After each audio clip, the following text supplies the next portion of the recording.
Hello les gars, c'est les podcasteurs préférés de vos podcasteurs préférés et nous revoilà pour un nouveau podcast. Comment ça va aujourd'hui, de Bzito? Ça va bien et toi, comment ça va mon gars? Ça va super bien.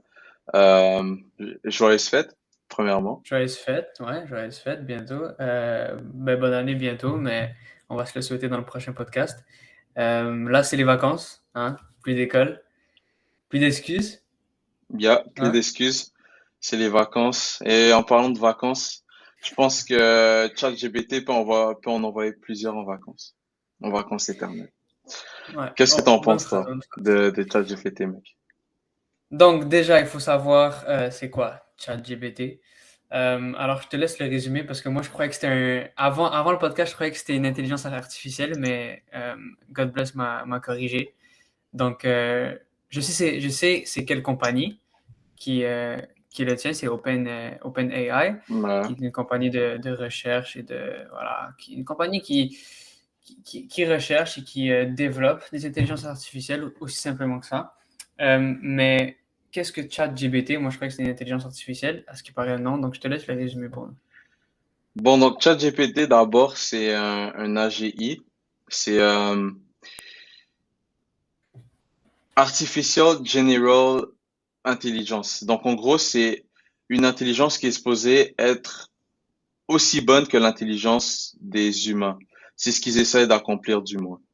Alors que l'IA, c'est vraiment essayer de faire ce que l'humain fait déjà, mais en mieux, dans certaines tâches. Mais là, on veut vraiment que soit la même que celle des humains. C'est beaucoup plus complexe, mais c'est ça que ChatGPT va arriver. Et avec le format qu'on a maintenant, qu'on peut utiliser, c'est un format chat. Donc, en gros, tu poses une question au ChatGPT et voilà, il te répond avec une réponse pratiquement aussi bonne que si tu faisais des heures de recherche. Il te le met ça en quelques secondes. Tu fais juste écrire ta question, t'as le principe. En gros, c'est ça ChatGPT, mais ça implique des enjeux encore plus grands, comme admettons les IA et voilà, l'intelligence artificielle et maintenant l'AGI, comment ça pourra affecter notre monde. Et toi, t'en penses quoi de comment ça pourra affecter notre monde? Donc déjà, il faut savoir qui va être content de ChatGPT, qui ne va pas être content. Donc moi, je pense que la population, euh, aujourd'hui, si on va pas trop loin dans l'intelligence artificielle, les robots et tout ça, si on parle juste de ChatGPT, je pense qu'il y a beaucoup de gens qui devraient être contents. Je pense qu'il y a beaucoup de gens qui le sont. Je pense qu'on a vu que c'était un gros trend, que ce soit dans n'importe quel réseau social. Euh, Sur TikTok, il y a eu un trend. Sur YouTube, il y a plusieurs vidéos. Comment profiter de ChatGPT. Il y a des gens qui étudient ChatGPT, qui vous montrent comment en profiter, que ce soit pour créer un business, que ce soit pour moi, je pense que aussi les élèves sont très contents. Pourquoi? Parce que les élèves sont conscients. Les élèves savent qu'ils font des travaux scolaires qui servent absolument à rien. Euh, que c'est parce que le système d'éducation n'a pas encore changé. C'est encore le même système d'éducation qu'il y a très longtemps. Donc, il y a des travaux que les élèves en 2022 savent qui ne servent à rien. Donc, ChatGPT sont là pour euh, leur, leur investir du temps et faire le truc à leur place. Maintenant, les gens qui devraient en avoir peur, ben, écoute, eux que j'ai en tête, j'ai vu un article comme quoi les profs en avaient peur. Je pense que le fait que les profs démontrent leur peur pour ça, je pense que c'est vraiment la mauvaise façon de procéder parce que on est obligé de l'accepter, on est obligé d'y vivre avec. C'est soit que vous l'acceptez ou soit qu'ils vont vous dépasser. Donc, euh, répondre à cet engouement par de la peur, c'est vraiment la pire solution possible. Je pense que vraiment, pour moi, le niveau positif de ChatGPT, c'est peut-être un wake-up call. Là, je parle du monde scolaire, c'est un wake-up call, c'est à faire réaliser aux gens de l'école, les professeurs, que ce soit eux qui contrôlent le système d'éducation, à se faire, à réaliser en fait que ils devraient pas avoir peur, mais ils devraient peut-être changer, ils devraient peut-être prendre en considération le ChatGPT et peut-être reconsidérer leur système d'éducation. C'est peut-être le moment de changer les choses.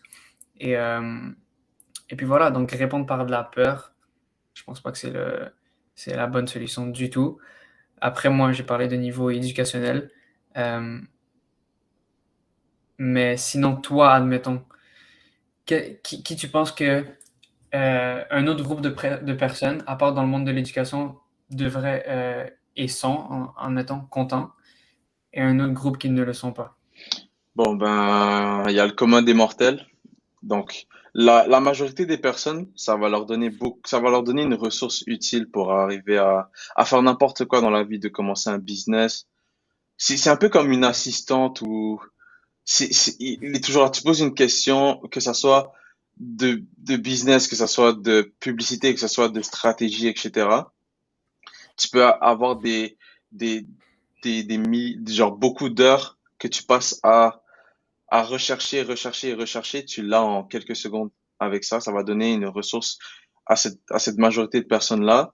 Et qui pourrait vraiment être pas content de ça? Ce serait les gens qui sont déjà au top, les Jeff Bezos, les Bill Gates, ces personnes-là qui sont au top, ils seront sûrement pas contents. Ils seront sûrement pas contents que la majorité des personnes peuvent maintenant, juste avec leur cerveau, leur créativité, arriver à faire des choses qui vont être littéralement hors du commun avec l'AGI, avoir une aide comme ça peut être super bien. Mais tu penses que ces gens-là, ils ont peur parce que ces gens-là, ils aiment pas parce qu'ils ont peur, justement, C'est que les gens, comme tu dis, le commun mortel, les communs mortels, pardon, ils peuvent avoir accès facilement à un certain pouvoir en tant que tel. n'importe qui pourra prendre sa place. N'importe qui est créatif et tu vois, qui sait se poser les bonnes questions, qui est intelligent, pourra éventuellement prendre sa place. En sachant se poser des bonnes questions, tu sais t'as des ressources sur quel pied danser, tu vois ce que je veux dire ou pas?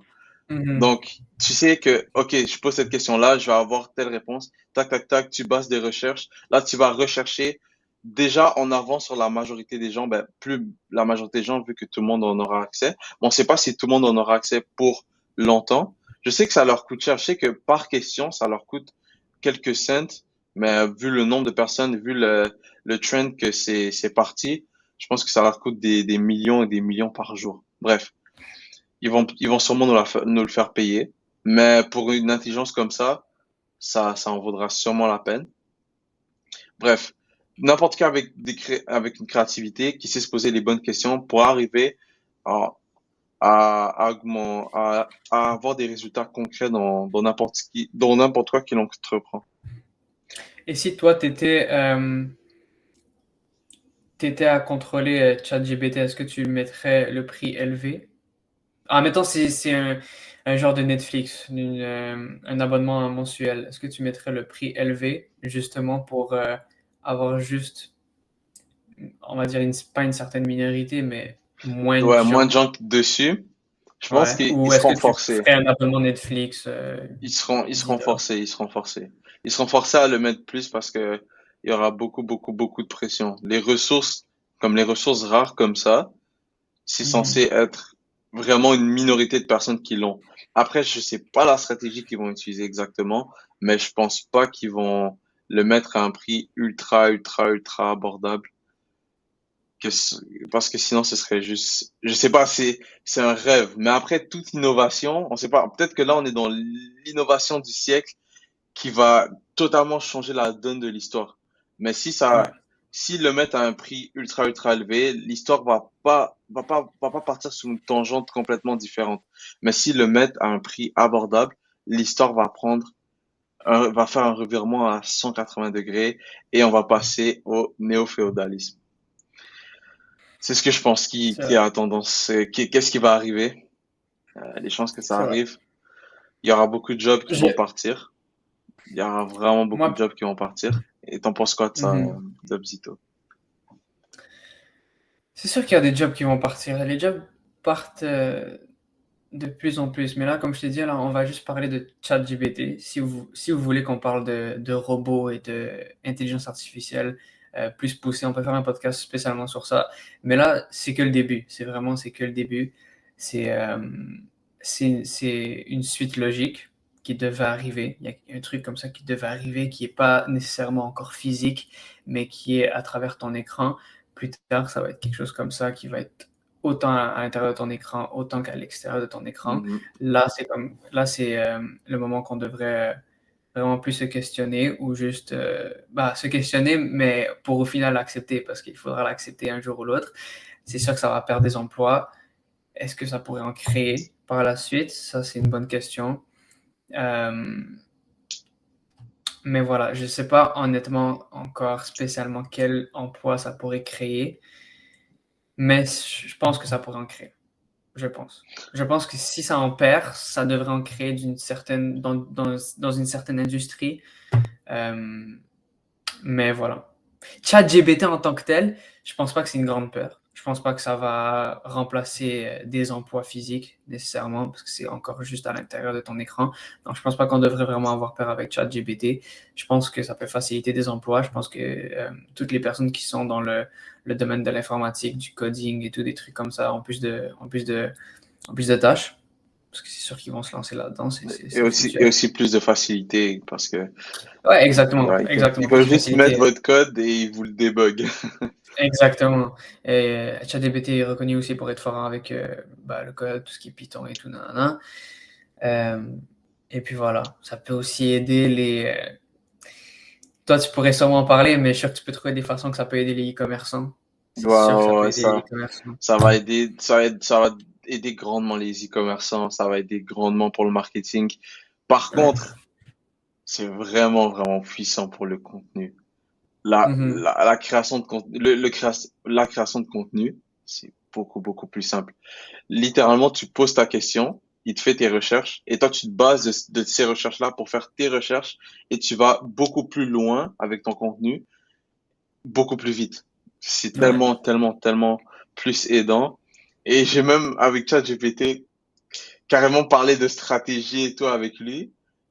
Littéralement, il te donne des conseils, comment faire, et les façons de le faire, et les façons de pas le faire. Donc, c'est quelque chose qui va aller beaucoup plus loin. Si tu sais l'utiliser et tu seras obligé de savoir l'utiliser. Ouais. C'est ça un peu, c'est une réalité pour certains qui est triste. Je peux comprendre, honnêtement, il y a des gens qui, la technologie, c'est zéro. J'en connais même des gens de notre âge, de notre génération, qui on côtoie les mêmes établissements scolaires que eux pour la technologie, ils aiment pas ça mais voilà, ils sont obligés de l'accepter. Ils sont obligés de l'accepter et là, c'est pas de la technologie simple comme on est en train de vivre en ce moment, c'est de la technologie beaucoup plus poussée qui va être Hmm, ça comme je vous va. dis, c'est le début de grandes choses. C'est le C'était une début, suite logique. ouais. C'est le début Voilà. d'un chavirement dans l'histoire. Ça, c'est sûr. Mhm. La suite logique va faire que si on est capable d'avoir le cerveau dans nos ordinateurs, on va le trouver un moyen Mhm. d'externaliser et de le mettre dans des robots qui auront des fonctions mécaniques, pourront utiliser ce cerveau-là et faire des choses. Ça va faire, ça va être quelque chose qu'on n'a jamais vu. C'est dur de faire des prédictions, honnêtement, parce que c'est quelque chose qui va dépasser, genre, Mhm. tout ce qu'on a jamais vu. C'est possible de créer des problèmes qui vont jamais arriver, mais on n'est pas là pour le podcast. Pour l'instant, on se soucie des problèmes qui vont arriver dans le futur. Et on est bientôt en 2023, Devzo. Qu'est-ce que tu penses? C'est quoi tes plans pour 2023? Explique-nous ça. Ok, moi, ma vision, en fait, pour tout ce qui est nouvelle année 2023, en fait, j'ai pas de nouvelle résolution. J'ai pas de nouveau but. J'ai pas de. En fait, c'est le même grind. Tu comprends? J'ai les mêmes buts. Mes buts que je me suis mis, c'était pas des buts à court terme par année, c'est des buts au long terme. Donc, quand on parle de long terme, je parle sur plusieurs années. C'est des buts que je vais encore continuer à avoir. Je me suis pas dit le 1er janvier, je vais commencer à faire ça, parce que pour moi, c'est stupide.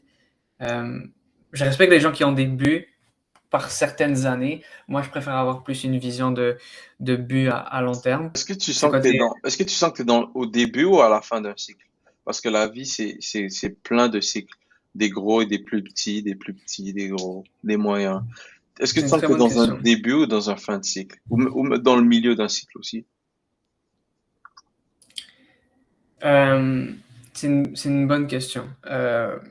Quand tu parles de cycle, tu parles d'étapes Mhm. selon ton business, tu l'as découpé en certaines étapes, et ces certaines étapes, c'est un peu un cycle. Oui, même dans ta vie, hein.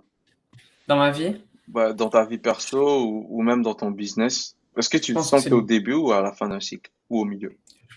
je pense, je suis clairement dans un milieu d'un cycle. Clairement dans un milieu d'un cycle. Le cycle vient pas de commencer, mais il est, je dirais pas loin. Je me donne pas de temps dans mon business, mais il est pas prêt à finir demain. Ok. Donc, non, je suis au milieu d'un cycle. Assez Ouais. abstrait, Et toi? assez abstrait. Ouais. Euh, Et toi? je suis au début d'un cycle. Début? Ouais, je pense que je suis au début d'un cycle et dans les prochaines années, euh, je vais arriver au milieu, à la fin du cycle. Depuis que j'ai créé l'agence, comme je t'ai dit, je suis dans le début d'un cycle que je pense que je vais changer d'environnement. À chaque cycle, tu changes quelque chose. Eh ben, moi, je pense que ce sera de passer de zéro à peut-être dans les 100 000 ou, tu vois ce que je veux dire? Mhm. Dans les milliers de dollars par année et peut-être après dans les millions, etc., etc. Mais je sens que je suis dans le début d'un cycle et que on est prêt à commencer. Pour les goals de 2023, Mhm. c'est un peu comme toi. C'est des goals que je m'étais fixé avant 2023. Ça tombe dimanche, tant mieux, tant pis. Genre, je m'en fous. Je vais continuer à faire ce que j'étais supposé faire. Et ce que j'étais supposé faire, c'est vraiment scaler l'agence. Je sais que scaler l'agence dit comme ça, c'est pas OKR, ça utilise pas de trucs mesurables, etc., etc.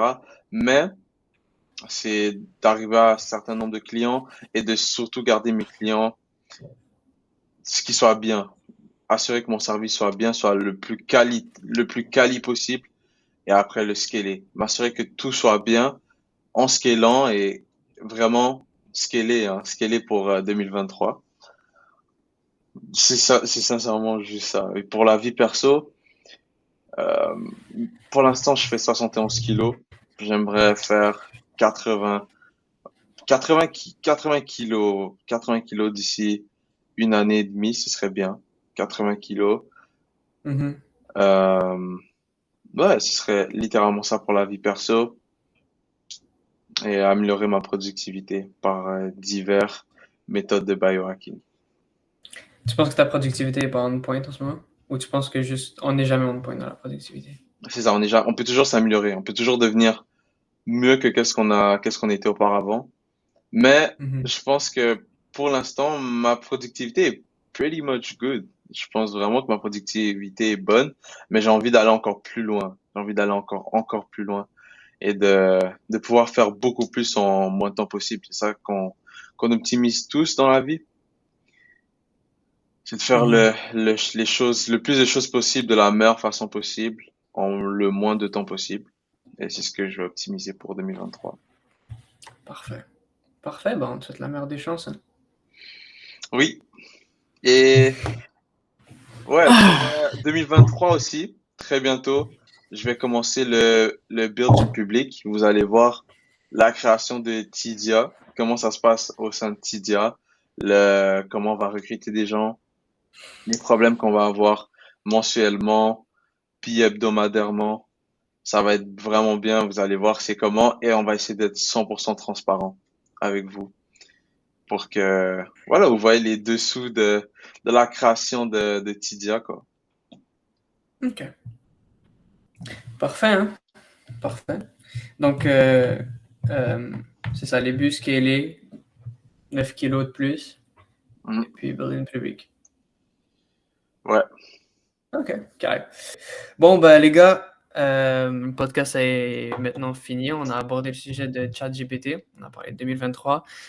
Prochaine fois qu'on se revoit, les gars, on sera en 2023. Donc, on n'oubliera pas de vous souhaiter bonne année au début.